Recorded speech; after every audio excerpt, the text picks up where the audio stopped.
Why does it seem like everybody is dying?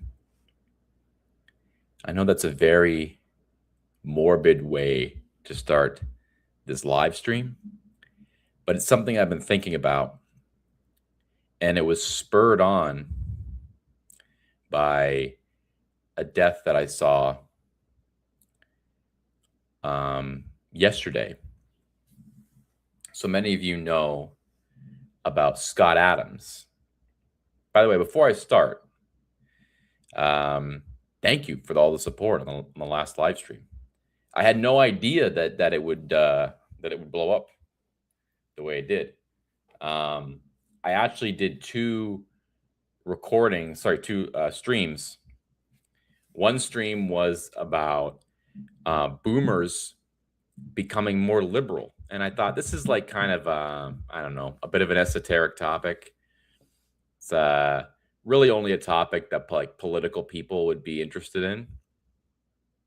But I did the stream, and lo and behold, people just went crazy over the stream. I mean, people were commenting, and the opinions were flowing in the comment section. I had no idea people were so passionate about this topic.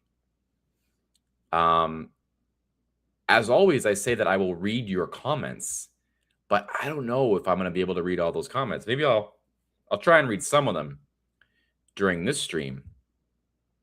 But man, let me check and see. So right now we're honing in on 2K.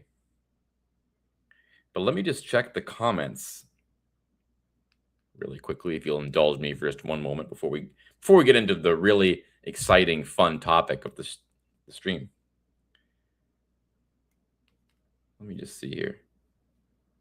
I got to go to my YouTube studio. They just started coming one after another. Yeah, so right now we're at 126 comments. So anyway, thank you for the support on the video. Thank you for all the subscriptions. I mean, I honestly I didn't expect it, so I appreciate it.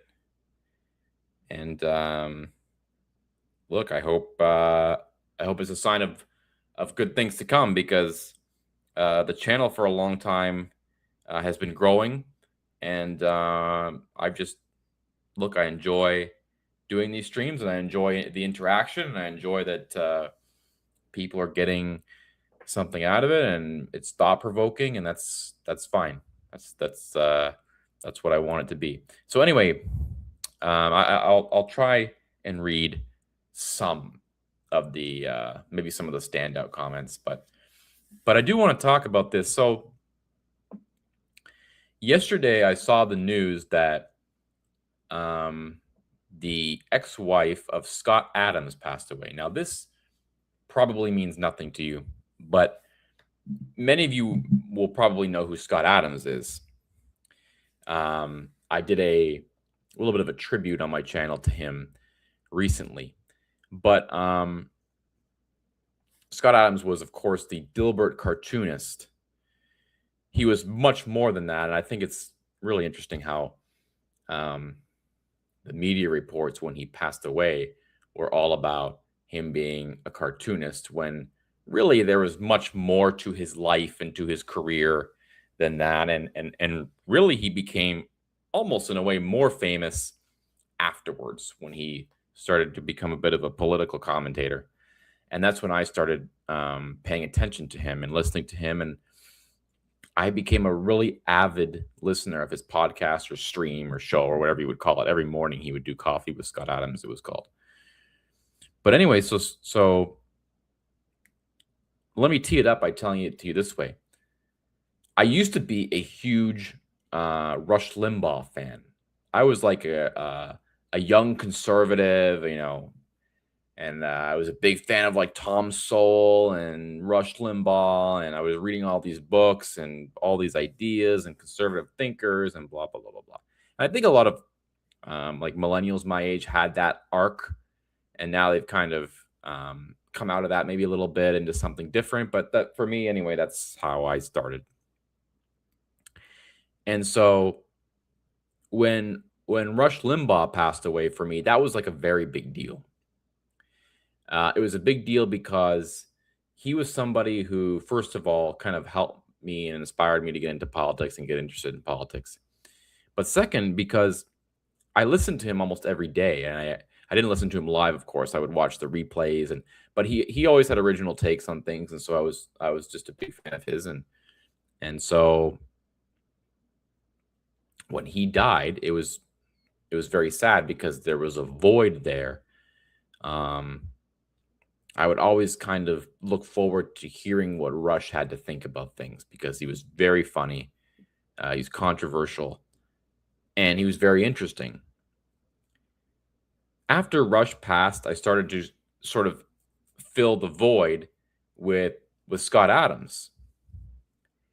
And I remember thinking to myself, and this was literally like 2 months before he announced his cancer diagnosis. I remember thinking to myself, I really hope nothing happens to Scott because he had become like such a big part of my not my routine, but as I was falling asleep, I'd often turn him on and listen. And then sometimes just as I was waking up on the weekend or something, I'd turn it. He was there every day at the same time. That's what was so great about it. Um, and so anyway, I really it became sort of part of my daily um, habit to listen to him and to hear his perspective on things. He had a very calming voice. So when he passed away, it was like double. And so he passed away in January. He had terminal cancer. His ex-wife was his caretaker. She looked after him in his final days, and she announced his passing on his YouTube channel. Well, we find out, and she's in perfect health, by the way. We find out yesterday that she too has passed away, which is very shocking. And I have no emotional connection to her or follow of her. I mean, the only time I really saw her was when he was too unwell to do the show on his own. So she kind of joined him, and they both kind of were on camera, and people were commenting, and there were guests because by that time he was very weak and he could not carry the show on his own. And then, of course, she announced his passing, and then did a few more streams afterwards, and then some couple of women took over, which I have some comments on that, but maybe I'll save it. But anyway, I had only seen her a couple times, but I thought to myself, wow, I mean, and I've been thinking about this a lot lately. And I don't know if it's because of social media or what the reason is, but it just feels like a lot of people are dying. And I know that's kind of a weird thing to say. No, there aren't more people dying. The same amount of people die all the time. I mean, there are probably more people dying just because of population growth, but as a whole, on average, people are living longer and healthier lives and all that. So people aren't really dying more or at a higher rate or younger. But lately, and then you add the Charlie Kirk incident in as well, and I just feel like there are a lot of public figures dying. There are a lot of like famous people, people I follow, people I care about, and then of course my father passed away last year, and so I have this sense that there's a lot of death, and this has gotten me thinking about death and thinking about um, what to make of it because we try to avoid death. We try to avoid thinking about death. We try to avoid even contemplating it. Now, as a Christian, I know where I will go. I don't know exactly what that will be like, but God has promised a place for those who believe and trust and put their faith in Him. But that still doesn't, I mean, that's comforting. But for me anyway, I still often think about it. Like for me, I'm always thinking about what is it like to die? And of course, I'm on TikTok, doom scrolling, and somehow I'll come across like a hospice doctor talking about what is it like to die. Of course, I'll watch it. Be interested, and then of course now it starts feeding me more and more videos. It's literally feeding me videos of people dying. And so I'm just, which is very depressing, but it does get you thinking, and it does remind you that life is very short. I know that's a very cliche thing to say, but life is very short, it's very finite. And sometimes for instance, over Christmas time, I remember I was watching White Christmas, and I'm googling some of the actors because these are all like interesting actors I've never really heard of, with the exception of Bing Crosby, of course. And I'm googling these actors, and it's like, not only are they all dead, they're all long, long, long dead. Like they died before I was even born, or when I was like a child. And I don't know why that's. You're probably thinking, okay, so what? What are you, an idiot? Like, yeah, people die. It's normal. But I don't know. It just got me thinking about like how life is just so fleeting. Like an instant, it's just gone, done. I remember when I had my orientation week in my college undergrad, they said these 4 years will go by faster than you think. And my graduating year was 2015. So the orientation was taking place in 2011. 2011. Now, when I heard that we were the class of 2015, we were going to be graduating in 2015, and they were telling me on stage, because there's a big production, they were telling me on stage, these 4 years are going to go by way faster than you think. I thought to myself, no, they aren't. 2015? I'm going to be on this campus until 2015? Well, of course, he was right. It went by really fast. And I can't help but think that when people tell you that life goes by fast, like when you talk to elderly people and they say, yeah, it goes by faster than you think, and you think to yourself, ah, yeah, right. I mean, I got a long ways to go before I'm like 85 years old, 80 years old. I can't help but think it's probably the same. It just kind of goes by in an instant, and you just think, what happened? Like, how did this all just fly by? But anyway, it just got me thinking about death, and how death is very normal. We don't like to think about it. We put it to the side. We shut it off. We shut off any thoughts about it. But we are all going to have to deal with that in our own way very soon. Um, there are a lot of people that are fortunate enough not to have lost a parent, or even grandparents. I know people my age who still haven't even lost grandparents, which is great for them. But I also think that maybe the people who have not lost any grandparents or any close family members are are sort of robbed of the opportunity to ease themselves in, if you will, to experiencing death from someone you love. Because, when for me anyway, it was like my grandmother died, and I was like 16, and that was hard. That was rough. And then you had other family members pass, great aunts, and then my other grandmother passed, and that was hard, but maybe you're kind of more used to it by then. And now recently my father passed, which is probably the hardest of all. But when you don't experience it, you sort of blank it out.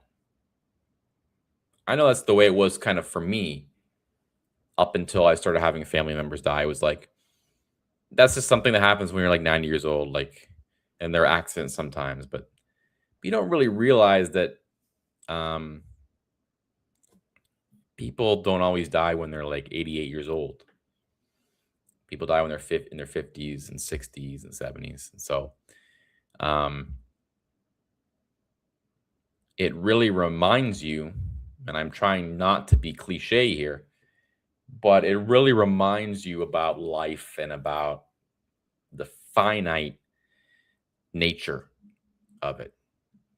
And of course, we believe that there is an infinite life after this life here on earth. But our life here on earth is very, very limited. Time is very, very limited. And you look across history and you think our time here is like a speck.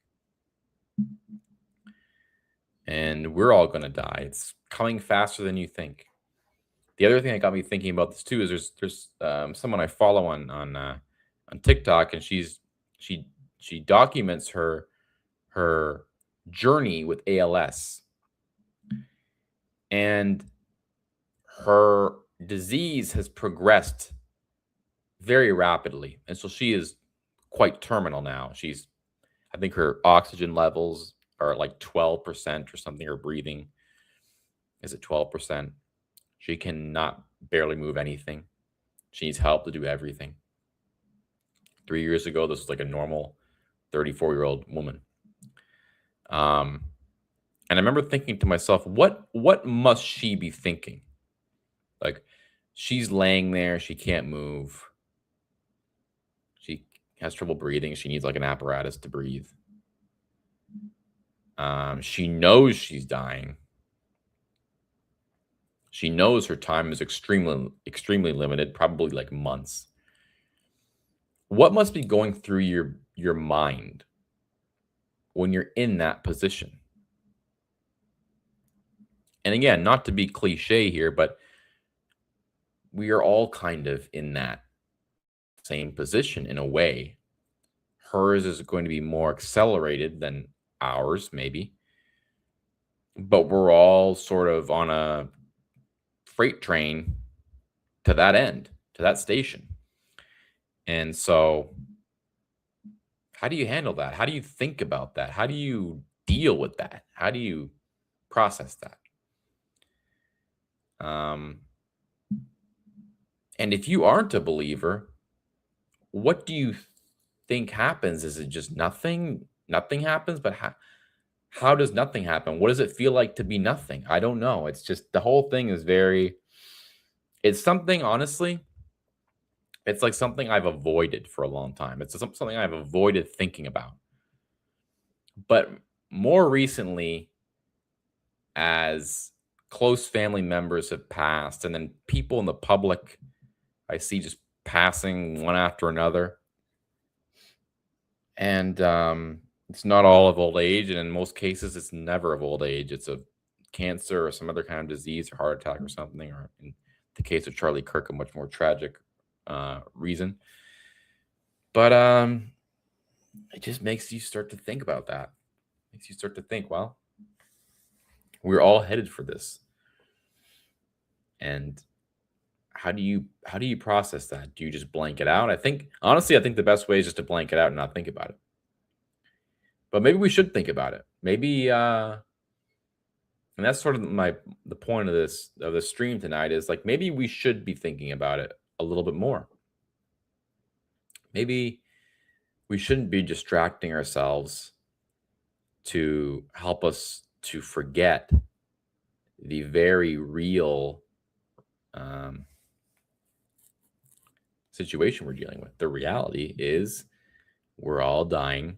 I'm sorry to be a downer. This live stream like sucks tonight, I know. But this is, when I do a live stream, it's just like whatever's on my mind. And tonight and like the last couple days, that's been on my mind. The other day, what was on my mind was boomers and why are they all so liberal now? But it's a very deep topic, and it's one of those things. It's sort of like when you're thinking about the universe, like where does the universe end? How does it all work? It's like it's too big for your brain to conceive of. It's like I always say, human beings thinking about what is beyond the unknown, like what heaven is, what God is, what the great kingdom of God is like. It's like trying to explain the internet to an ant. Our brains are not meant to process it. So in a way, I think it's maybe that we're just not supposed to think about that stuff. Maybe we're not meant to think about that stuff. We're meant to think about it in the biblical sense that, we surrender our lives to Jesus, and then this is, we are granted eternal, everlasting life. And that's maybe the extent to which we're supposed to think about it. But to those who aren't Christians, to those who don't have a deep faith, religious faith, what exactly do you think happens, and how do you deal with that? How do you process that? I honestly don't know. It's a topic that I think long and hard about, and I get nowhere with it. I get nowhere with it.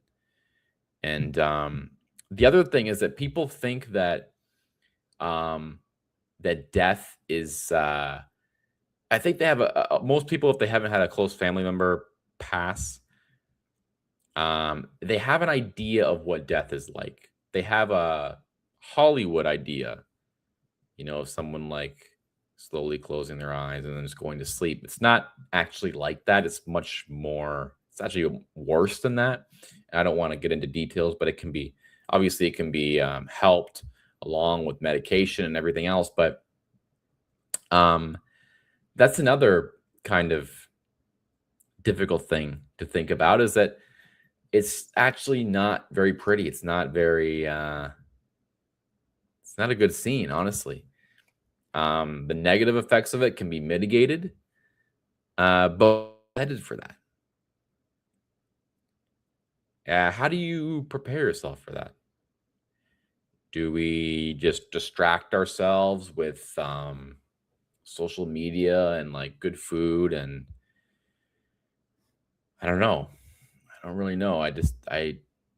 I'm also not sure that distracting ourselves is the wrong thing.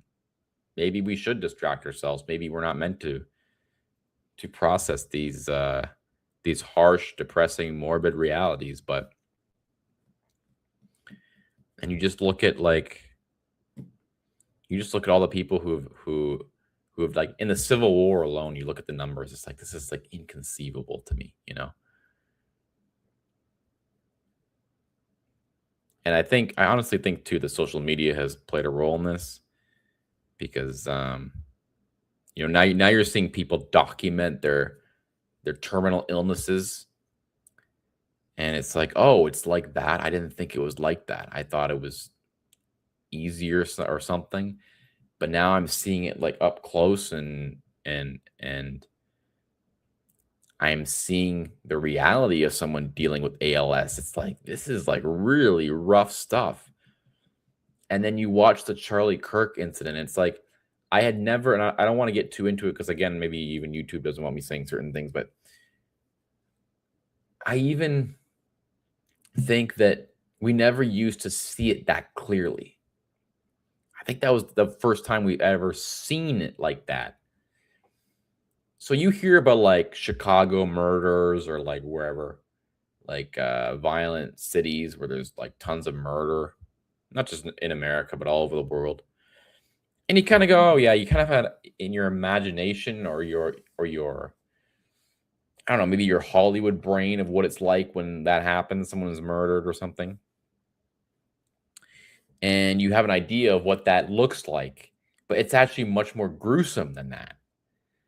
Um, it's much more gruesome than what it looks like on like Chicago PD or something. It's worse. And so we're seeing all this up close. We're seeing death and sickness and all this clearly in HD. And it's kind of it's a weird thing. And I don't know. I know this is kind of a weird stream. Usually I talk about politics and talk about what's going on, but I honestly, I'm not tired of being entertained by Trump, but I'm tired of really talking about Trump lately. It's like, it's sort of the same thing over and over again. So I've tried to take a little bit of a break from that and maybe give you a little bit something else, maybe a little bit of something a little deeper, topics that are a little more thought provoking, a little more nuanced, maybe a little more esoteric even. Because that's the sort of stuff that I'm sort of seeking out lately. I'm in a way, I'm a little bit tired of politics. It's kind of like everything's very mundane now. It's just the same voices saying the same stuff over and over and over. It seems like in 2016, it was much more fresh. I don't know. I had this nostalgia for 2016 politics. It's just everything was so fresh. Everything was, and I think at that time that's when Twitter was exploding, and Reddit was exploding, and 4chan was exploding. So um, all these social networks were coming into their own, and like people were getting more creative, and it's like when memes were starting, and there was like I just remember constantly being entertained online when it came to politics back then. And it was opening like a whole new world. But now it's all just it's like the same slop, you know. You open Twitter and it's the same it's the same leftists saying the same stupid stuff. And to be honest with you, it's the same people on the right saying this stupid stuff. And it's you know, no like critical thinking, no interesting thoughts. And of course, there are people who are interesting, and I follow them and watch them and try and support them. But when I do this stream, I don't want to make this stream like the Timu, like Ben Shapiro or something. It's like it's ridiculous. And by the way, Ben Shapiro's numbers are way down. People are all wondering about that. Like, why are Ben Shapiro's podcast numbers down? Honestly, I have a theory about that. My theory has nothing to do with Gaza or Israel or anything like that. My theory is he's just kind of annoying. To me, he's annoying to listen to. The voice is annoying. And look, you can think that my voice is annoying or something. That's fine. I don't mind. But I don't know. It just seems like he just seems annoying to me. I don't know about you. And angry and bitter, and I don't know.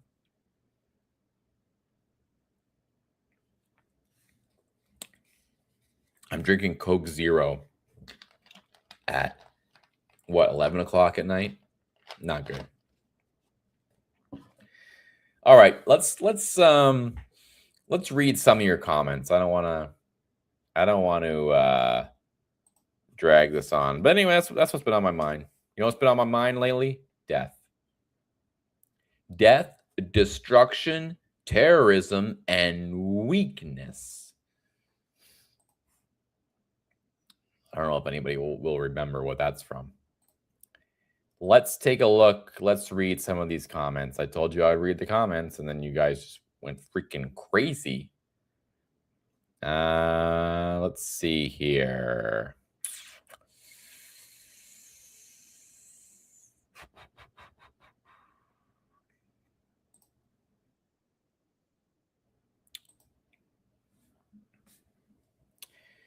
So you guys were all really jazzed up about this boomer topic, huh? I never even imagined the intensity. I mean, people were like, you know, at one point I was surprised that the post had so little views for the amount of comments it had.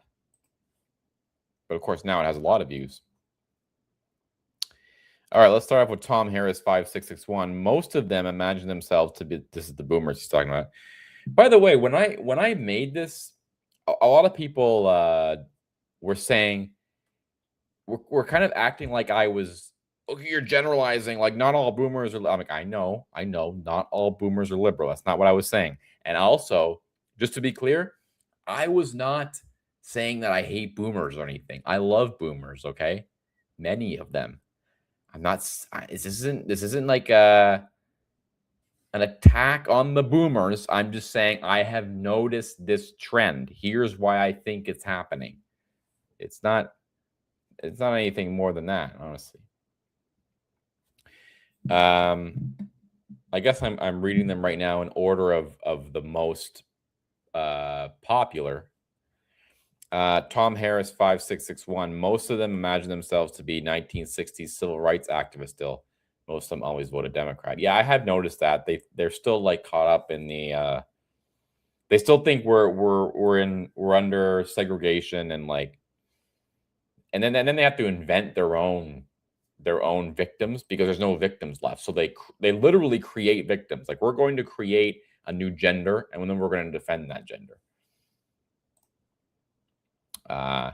David M.G.A. Boomers are steeped in the blank slate theory, one which is still searching for any scrap of evidence. Not sure about that, but okay. Death Metal Rocks. The boomers have always been liberal. They are hippies of the 1960s and 70s of the last century. Yeah, that's true. I think I touched on that a little bit, didn't I? Most of the boomers I know are clueless. Okay, this is JD Freeman. Most of the boomers I know are clueless. Wealthy, gated communities, die-hard Dem, won't admit how left the Dems have become, and are unaffected by the crap they vote in. Flash Gordon says, I'm a boomer who was a liberal and became conservative because of President Trump. We're not all nuts. Interesting. Mike Armijo, they still trust the news. This was the best comment of them all. And I cannot believe that I forgot when I was going on my little diatribe there. I can't believe that I forgot the most obvious reason why boomers are liberal. It's because they watch the news. That's the reason. They believe mainstream news. They're not online. I mean, maybe they are. They're on Facebook or something. But they're watching mainstream news networks. They're watching CNN. They're watching all the cable news. They're reading all the mainstream press. Of course, they're believing every bit of it. So I was like kind of mad at myself. I'm like, how did I miss that most obvious thing? By the way, you know what's something funny about that is I was watching a clip from 60 Minutes. Let me see if I can pull that up actually. To adjust the camera a bit here. Let me see if I can pull that up.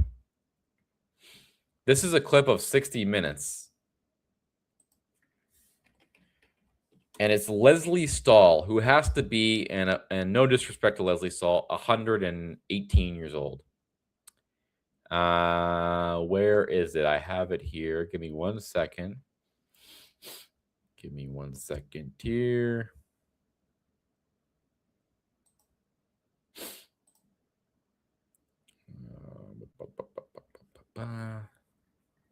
Because I think I commented on it. That's why I know.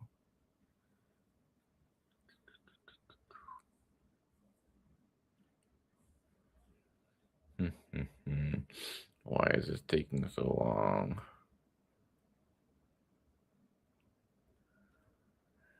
Leslie Stahl was talking about the quote. Oh, here it is. I missed it because it looked like a guy exercising. It looked like an ad. Okay, 1 second.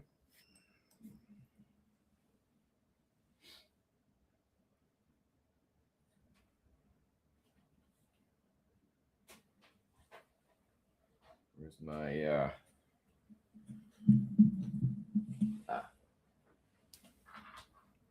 Hold on.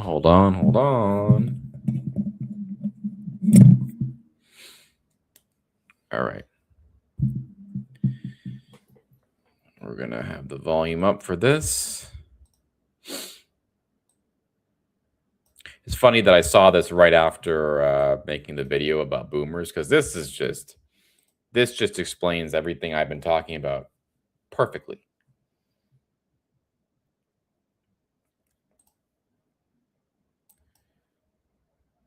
See if I can share the screen though. Hold on.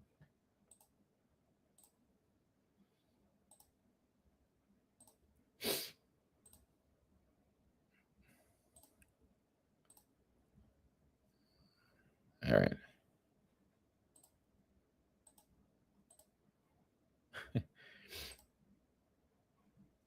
All right, watch this. The more macho, wholesome image, Robert Rondeau thinks, gives young men permission to adopt his fascist philosophy. Another guy who appeals to young men is online influencer Dan Bilzerian, with nearly 30 million followers on Instagram. The way she's reporting this is like, first of all, she has likely never heard of Dan Bilzerian, which is the number one problem. Because Dan Bilzerian is like very famous in social media world. And I know people are going to say, well, touch grass, but look, the guy's got 30 million followers on Instagram. So the way she's presenting this, another one online in the manosphere, his name is Dan Bilzerian. He is on Instagram and he has 30 million followers. Like, introducing her audience to this man that has been extremely popular for a decade or more. This is supposed to be the news. This is supposed to be the most informed people and audience of anyone. And I guarantee you, none of the audience knows who Dan Bilzerian is. Leslie Stahl did not know who Dan Bilzerian was until she did this story. He peddles anti-Semitism. I believe that Jewish supremacy is the greatest threat to America. So that's the next attack right away. They're not even going to talk about who he is. By the way, this is not a defense of Dan Bilzerian. I am not here to defend Dan Bilzerian. I'm just pointing out to you how corrupt and crazy the media is. And not just corrupt and crazy, how out of touch they are and their audiences. So she's not going to explain who he is. Oh, he was this cultural phenomenon. You know, he hung around pretty girls. He was like a big gambler and whatever else. Is no backstory, no context, just straight into it, straight into his politics. He's anti-Semitic. He's anti-blah, blah, blah, blah. Then no context, no lead-in, no who, what, when, where, why. No, just straight into the attack. America. And I think it's the greatest threat to the world today. I truly believe that. Some of these ideas are seeping into mainstream politics. Bilzerian is running for Congress in Florida. In a group chat, young Republican leaders praised Hitler. And then there's Nick Fuentes, the online hate monger who's even more explicit. And I was thinking, what is it about? Just the look, this is not a defense of Dan Bilzerian or Nick Fuentes. Just the way she says it. And then there's Nick Fuentes, the online hate monger. Like this, again, no context. Not Nick Fuentes, a live streamer with a huge audience, and he began as a political conservative, but now he's more extreme on topics like immigration and blah, blah, blah. No, just, and then, and the way she says it too, there's something about the way she's saying it that's like, it's like, again, she's explaining who he is to her audience because her audience has no idea who he is. If you have no idea who these people are, you are not informed. You're not informed. These are some of the most influential people in politics. And now they have to introduce them to you 10 years later. Why? Because they've become extremely popular for a bunch of reasons and extremely influential. They tried to suppress those opinions for so long, and now they just cannot keep the beach ball under the water anymore. And so now it's just, so we'd like to introduce you to Dan Bilzerian. It's like, can you imagine to be like, we'd like to introduce you to David Portnoy. He hosts a podcast online and he owns a website called Barstool Sports. It's like, yeah, we know that. We have known that for 15 years. All right.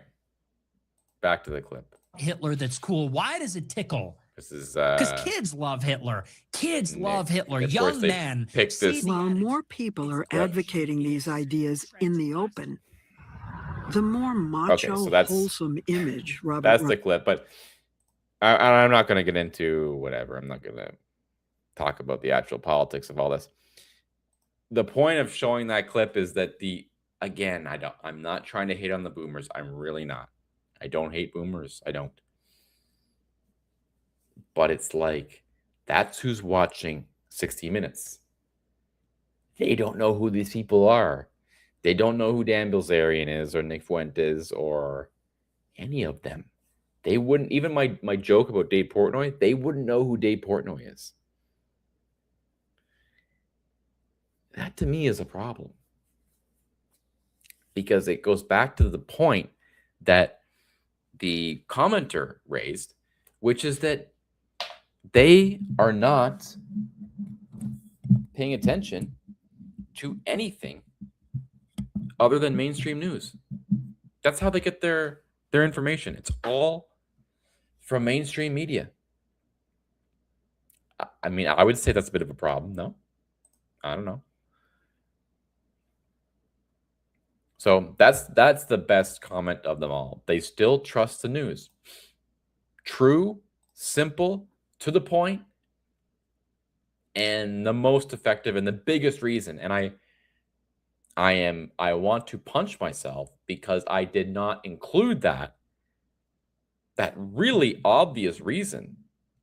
I mean, that's like one of the most basic ones. That's like one of the first ones I should have thought of, honestly. I want to make sure that my mic is okay. There we go. That's one of the first ones I should have thought of. Boomer behavior during COVID indicates they are not libertarian. This is champagne and waffles. Boomer behavior during COVID indicates they are not libertarian. The majority were fully supportive of mask mandates, school shutdowns, vaccine requirements, etc. They were begging for more government intervention, not less. That is true. When I think back to COVID, they were some of the biggest proponents of all this tyrannical stuff. The money-making mentor says, not me. I still have most of my brain cells. Okay, clever. Brick Fistnar, same reason phone scammers can easily get boomers to give away their banking and credit card info. Boomers are the most perfect marks for gullibility and brainwashing. Boomers flourish within victim-slave mindsets, such as but I'm the victim. Okay. D.D. Gates, they are spoiled. They were such a big generation. The world catered to them. They were told they were great because they were a commodity to sell to. Whether it was cars, clothes, education, etc., they were told they were special, and they were narcissistic enough to believe it. You know, by the way, I'm not saying there are no good boomers, and there are not a lot of good traits from the boomers.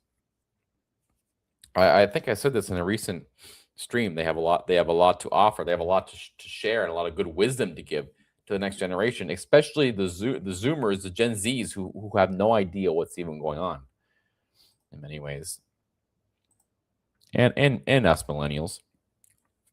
They're old hippies from ultra blue areas like Vermont. Yeah, what, you think only boomers live in Vermont? The one thing I'll never forgive boomers for is destroying marriage. Their parents saved the world and they decided to do dope and raise their kids in broken homes. One thing you can't take away from boomers is that they were hard workers and they got thrown into the meat grinder that was Vietnam. True. All true. Delta Sin, because boomers have reached the age where they now need the social programs they used to be against. That's a good point. These are all really good points too. A lot of these comments are really good. Isaac Vanderbilt says, because boomers were the pro-LGBT, pro-immigrants, and people from other nations, extremist environmentalists, pro-free stuff, free love, do drugs, hippie generation. And they're in the death throes, realizing everything they fought for and got has basically blown up in their faces. So instead of admitting fault, they are doubling down while collecting their retirements and getting all the free goodies they were promised. August Cart says, boomers are the only remaining mass consumers of legacy cable television, especially late night talk shows and news. Yes, indeed. It's 100% leftist propaganda. Just watch any of the late night talk shows every night, every joke. I mean, literally 100% of the jokes are anti-Trump propaganda. All very true. And again, I can't believe I didn't include that. Andrew Black says the hippies were for free speech. Now Neil Young wants to censor Joe Rogan for using ivermectin. Mark Albert, 1283, because they are hanging on and don't want change. They want things to remain the same for them. Ziggurat Builder says, great analysis. Thank you. Droidzilla22, I think you need to give some blame to the type of media these generations consume. Boomers still watch network TV news. Okay. Echoing many of the comments before. Ben Murphy says, I'm a millennial too. Socially, people think I'm a liberal, but I have never voted for a Democrat. I'm very much about freedom of speech within the constitutional limits. My dad raised me on Limbaugh, and my brother got me listening to Frank Zappa. I like to offend people. I like to break social rules, but I like to stay within the law and expose the people who would try to shut down constitutionally protected speech. The liberals don't want me to sing Frank Zappa-inspired lyrics. Trump came along, and people pretended to see until they felt they had the power. Now they're real snarky with me, even though I back them. I am not one for pretenses. I'm an American before any party. George Washington was right about parties, I am starting to think. Dan Torpedo says, I'm conservative and on the tail end of the boomers, born in 1963. And I've always felt alone. Maybe it was getting jumped in the schoolyard by 30 plus buck. I'm not going to read that, but thank you. I'm not going to read it just because I think, not because I'm like, because I totally disagree with it, but because I think YouTube might do something if I read it. Horace K4Z says, I think it's because they grew up trusting the media and easily manipulated. Yes. Anthony Zeal, because vote blue no matter who. That's part of it. Geo Fry says they've been mostly liberals as long as I can remember. Robert Beckham, it's simple. The more money someone has in general, the more conservative they become. They used to have good jobs, money, and family, and now they're all working after retirement and taking care of adult children. More people are liberal because more people are in lower economic conditions. I don't know about that. I mean, a lot of right-wing people are middle to lower middle class, and there are a lot of really rich liberals. So I get what you're saying, but that doesn't always, it's not always as true as it used to be. It used to be that if you were making a lot of money, you would typically be like you'd typically be more conservative and more right-wing. But again, I don't really know if that's true anymore. Wow, there are so many of them. The boomers are the ones who let this country get effed up. Yes, they are set money-wise and don't give a F about the young people and their futures. They will mostly be gone in less than 10 years. All right. I mean, I don't like to, say, oh, the boomers are going to die or whatever. That's no. I don't endorse that kind of thinking. I know what he's saying, that attitude will diminish over time, just like any old attitudes do, just because of generational shifts. But I don't want people to think that I'm like, oh, I can't wait till that generation is gone or something. Like, no, it's not like that at all. Lazy J says, the news, they ritualistically watch the news and read the paper. The mainstream media is their entire worldview. They are easily brainwashed and tricked by lies. That's why they are the easiest targets for scammers. They refuse to see what has really become of what used to be honest, reliable, fact-based reporting. Kukuya says, boomers live inside a reality distortion field. They had the demographic momentum on their side for half a century, and their cohort is still massive. There are a lot of boomers I love dearly, but talking to them is like talking to people that live on a different planet. And whenever their beliefs are challenged, they are brought back into the fold by other boomers and boomer media. I think the real political divide today is not between left and right, but between boomers and non-boomers. Excellent video subbed. Wow, thank you. I didn't even see that comment, actually, because it was 14 hours ago. What do you mean? Who the you think went to Woodstock? Yeah, okay. True. The Salty Gunner says, I think boomers are just worried about their retirements and healthcare. They don't care that we can't actually afford any of it. They expect the younger generations to pay for it. It's about greed. Look up total boomer luxury communism. These people are stealing the silverware while the ship is sinking. They know they won't be around long enough to be held accountable for their actions. Salt Shaker says, born in 64, never been a Democrat, never would, voted for Obama. One, not the second term. Being a veteran, I couldn't support the wars. I'm more center right. Thank you for your comment. Dongale Springs says boomers are pretty much split unless you're only looking at leftist protests. That is true. I mean, I'm not saying that everyone is. I mean, I know it's a generalization. I know that. Enraged Anglo-Saxon says they were always liberals. Amelia Ward says boomers do what the government tells them to do. Right now, being a liberal is incentivized by the government.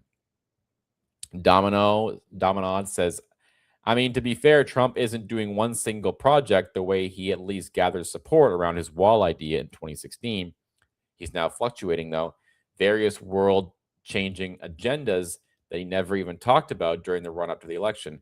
The dictatorial vibe seems fair to me in that respect. I appreciate this video that when you bring up the concerns of the left, you aren't just caricaturing them as wacky social justice warriors, and instead really get into the substantive issues they want, like healthcare and other social services. I think the boomer backlash to him makes sense in terms of Trump basically destroying decorum. For young people who dislike him, they understand him as basically an outgrowth of online troll the left sensibilities. But for people who grew up during the prestige of the former presidents, Trump comes across as juvenile and toxic if you don't buy into his message. Whereas previous conservatives still seem to respect the position of president and the weight that it carries. Lastly, I think a lot of this discussion comes down to the old adage that young people start out leftist, but then age into conservatism. I think the more accurate way to phrase that is as you grow older, you grow into the problems of your society and learn to coexist with them. Whereas young people might still see things for what they are and what needs to be changed. So it might be less leftist to conservative as you age and more change into stasis. One second. Yeah, that was it. That's actually a very good comment. A great point is being made here when they say, I think the boomer backlash to him makes sense in terms of Trump basically destroying decorum. For young people who dislike him, they understand him as basically an outgrowth of online troll the left sensibilities. But for people who grew up during the prestige of the former president Trump Trump comes across as juvenile and toxic if you don't buy into his message. That is actually perfectly put. And this just proves that my audience is just really smart. Just like me. No, but seriously, this is a very good comment. Because I have actually, and again, I don't want to get more into Trump and all that because it's all kind of redundant at this point. But this is a very important point when talking about why there are so many boomers who dislike Trump. And I think that's a huge reason. I think that boomers don't engage online, obviously, the same way as millennials and Gen Zers do, and maybe even Gen Xers. So they don't really understand, as he says, troll culture, or she, I'm not sure. They don't understand troll culture. They don't understand like the way social media is, the way people jab each other, the way the sarcasm, all of it. They don't understand that. They don't like that. They're not there for that.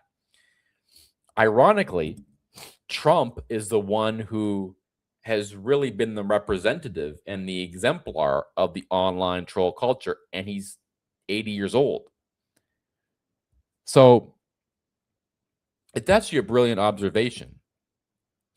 So when Trump does something like, for example, a great example of this is the 51st state, okay? He says the 51st state, that's a total troll job, okay? That's a total made up thing that he knows is going to get people angry. He knows it's going to get them going.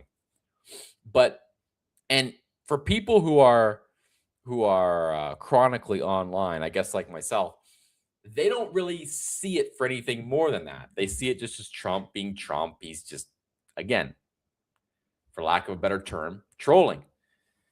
But a lot of boomers, a lot of older people don't know what that is. They don't really understand it. They don't understand the humor. They don't understand the point of it. They just see it as like nastiness, and they don't understand it. So there's a huge cultural divide between the boomers and the younger generations to an extent of which we might not even understand. And I think that's why we're seeing like great differences. So that was a really good comment, actually. I hadn't read that comment until now. It was just 6 hours ago. That may have been the best comment of them all. Because I have thought about that, and in my interactions, I used to have a boss. He's actually since passed. Of course, going with the theme of this live stream. He was in his late 70s, and man, he hated Trump. And he wasn't like a huge liberal or anything. I think he was probably a little bit to the left, but not like a leftist, But man, he absolutely hated him. And I think this was what that commenter was talking about was a huge part of it. That he is so used to the U.S. president being this kind of like revered figure, full of respect and reverence for the office and decorum and Marquess of Queensberry rules. And so when there's someone like Trump who just smashes all that to pieces, it's like they don't know how to handle that. But young people kind of look at it as like a little bit refreshing. So I think that's, I've had real experiences with people, and this is what really contributed to their TDS. Evil Monkey Holds says the me generation becoming more liberal as they get closer to the end of their lives practically writes itself. They're returning to their teenage and 20-something roots. This isn't that hard to understand. It's like asking why they're all obsessed with the price of real estate because it's been immensely beneficial to them. Well, they have to do very little individually to make it happen. And the benefit, high real estate prices, will be gone when their generation is gone. They want neoliberalism, politics is for real closer to fascism, alignment of corporations with the state. I don't know about that. To stick around until they're gone because drifting from that model is a perceived threat. Duck Sith says state-related pensions and benefits the libs offer more rather than just what's needed, and societal outlook has gotten more mercenary. Shame to say. Can thank lefty/lib indoctrination through various media and institutions for that, as well as just a lack of awareness about any of it. Mr. Anonymous says, this is the hippie generation. I don't think they were ever conservative. They just use that to benefit themselves because they're greedy. Pretty sure them being liberal also benefits them. Finch Borat says, either they switch sides in light of how things have been the last few years, either personally turned off by Trump after so long or became brainwashed. They've always been that way, but kept quiet about it until recent years, or they're showing early signs of Alzheimer's/dementia. Okay, I don't think that's necessary. My mom has somewhat shifted to the left in the last 2 to 3 years, voted for Trump twice, but voted for Kamala and all Dem candidates in 2024 and thinks Trump has dementia. Used to watch Fox News at times, but no longer views them as a legit news source. She watches the trash from MSNBC and thinks they're somehow credible. Has been watching Bill Maher and Kimmel as well. Doesn't believe me when I share a political story that cast the Dems in an insane light and got triggered over me voting for Tom Cotton in the primaries back in February. Tried and failed. This is a really long comment. I don't think I can read the rest of it. But thank you. Volcaneer, Republican Party has never been libertarian. In my late 40s, I was at Glenn Beck's 828. Look at every Republican presidential nominee for the last 50 years. Not a single one of them could be considered remotely close to libertarian. In Congress, Ron Paul, Jason Amash, and Thomas Massie were about it. The Tea Party is the only thing remotely close, and they were easily swayed to voting for bad nominees. John McCain and Mitt Romney were the presidential nominees at the height of the Tea Party. They were overtly establishment Republican. We are talking the Warhawk, Lindsey Graham kind of Republicans that has been the Republican Party for a very long time. Nothing close to libertarianism. That's true. That's actually true. Name pending says boomers oversaw the managed decline of the West, so it would stand to reason that they vote liberal. All the societal policy changes from the mid-1990s to today have their grubby fingers all over them. They just don't want to accept responsibility and choose to triple down on their bad ideas.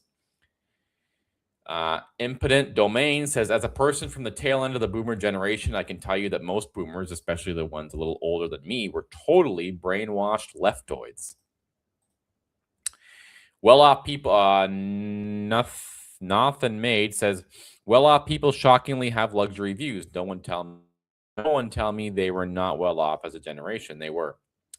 Tyranny Fighter Patriot says, unfortunately, I think the noticeable majority of older generations who died off were all right-leaning or small government as is.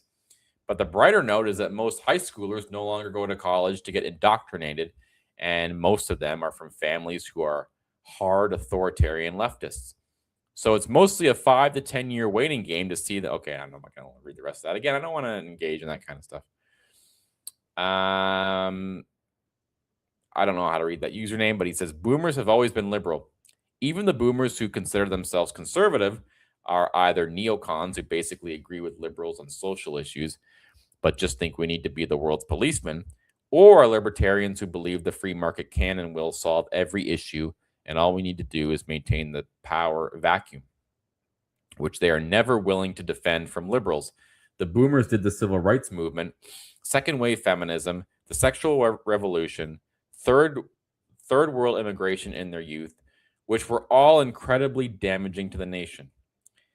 They then did globalism, illegal immigration amnesty, and socialist institution capture in their middle age, which were all incredibly damaging to the nation. Finally, they're finishing with wokeness, extreme money printing, and mouse utopia in their old age, which are poised to destroy the nation. They took the greatest civilizational lead in human history and squandered it. If any generation took their place, we'd literally have colonies on the moon right now. To ask why are boomers liberal now implies they were anything else throughout their entire lives. Okay, very interesting comment. Thank you. Tramoff says Gen Xers and millennials are more comfortable being dominated by authoritarians because they grew up in an adult supervised environment that their boomer parents created to keep their children safe at all times. EJP 1925 says it's the woman, not the men.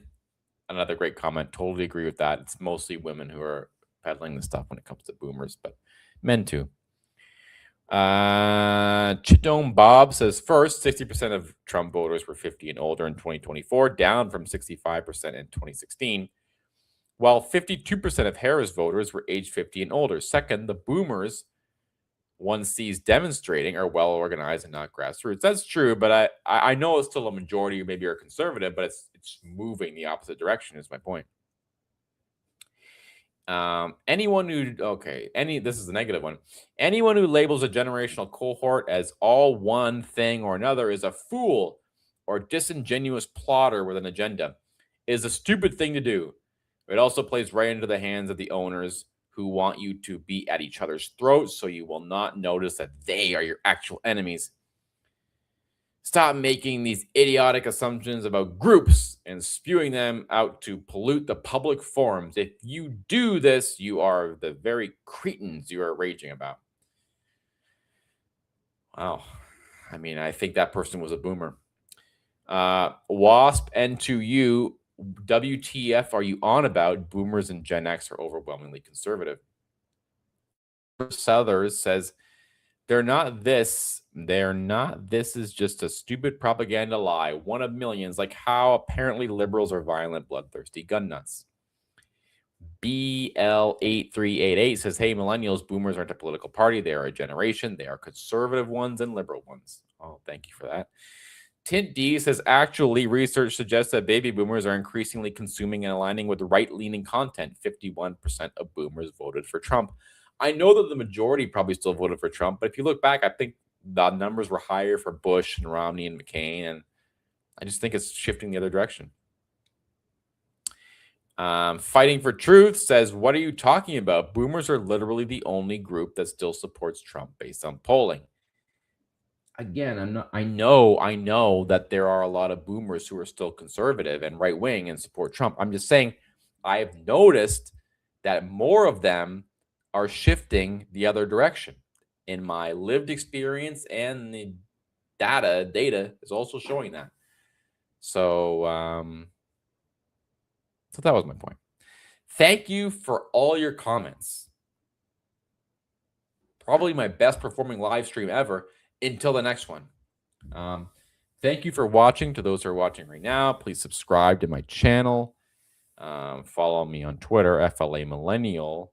Follow me on TikTok, Florida Millennial. And look, I know it was a depressing first 20 minutes, but that's what was on my mind. That's what I do on the live streams. Whatever's on my mind, I come and I talk about it. You like it, you like it. You don't, you don't. That's fine. I don't care. The video performs great. The video performs poorly. It is what it is. I just come and share my thoughts with you. And it has been a pleasure to do so once again tonight. Again, thank you for your comments. If you haven't already subscribed, please do so. Please comment on this video, on this live stream, and I will read all of them. Every single one of them. But don't go on a long scribe. You know, I don't want to read the life story here. Like, okay, 2 paragraphs, I can do that. I can deal with that. But I like whole 5 paragraphs, like I have to read your memoir or something, then I'm not going to read it because I have limited time. I've already gone over. I'm an hour and 6 minutes now. All right. Thank you, everybody. I think I'll do another stream this week. I'm thinking of doing some sort of short 10-minute or so videos, not live stream, but just videos and pre-recorded and then post them just on different topics. I'm kind of inspired. There's a channel I like. What is his name? Let me find his name here. He's got really interesting stuff, and he doesn't just talk about politics or whatever. He talks about like philosophy and life. And Jet Franzen is his name. Jet Franzen. I'm really enjoying his videos. It's like a lot of them are really dark and like maybe not depressing, but like black pilling maybe. But you know, they're really interesting. I've been watching them lately, and I kind of like the format he does. I would like to incorporate that a little bit into my channel. So and what he does is he'll do like 10 or 12 minute pre-recorded things. I do like the spontaneity of doing a live. I'm always going to do live streams. I love the spontaneity of it. There's just, you know, people will tell you, even like old broadcasters in the old mediums before podcasts and all that, they'll always tell you that there's nothing like going live, and that we now have the privilege to go live to the world in our own homes without like, you know, having a whole, you know, corporate radio studio or something. It's really one of the most amazing things ever to happen. So, and I'm really glad I'm alive for the period of time when we can take advantage of it. So I'll always go live. I'm going to try and do some of those pre-recorded ones. See how they do. You know, typically live stream after post live stream doesn't do great because it's long. First of all, it's like an hour long. There's no real like one topic to it. So typically they don't perform well. Mine will perform well because this is the most interesting live stream ever, and it has the smartest audience ever, which you saw by those comments. But most of the time, live streams don't perform as well after post. They perform well live. But when it comes to watching the content after the fact, the live streams don't do as well. So I'm going to try and go back to posting some sort of just like I used to, like 10, 15 minute, maybe less videos, which by the way will be separate from the clips. I have my clips, which are like a minute or whatever, my shorts, my YouTube shorts, which I'll still be posting, and those will be an assortment of clips hacked up from my live stream. So anyway, thank you once again for the comments. I will see you guys later. God bless.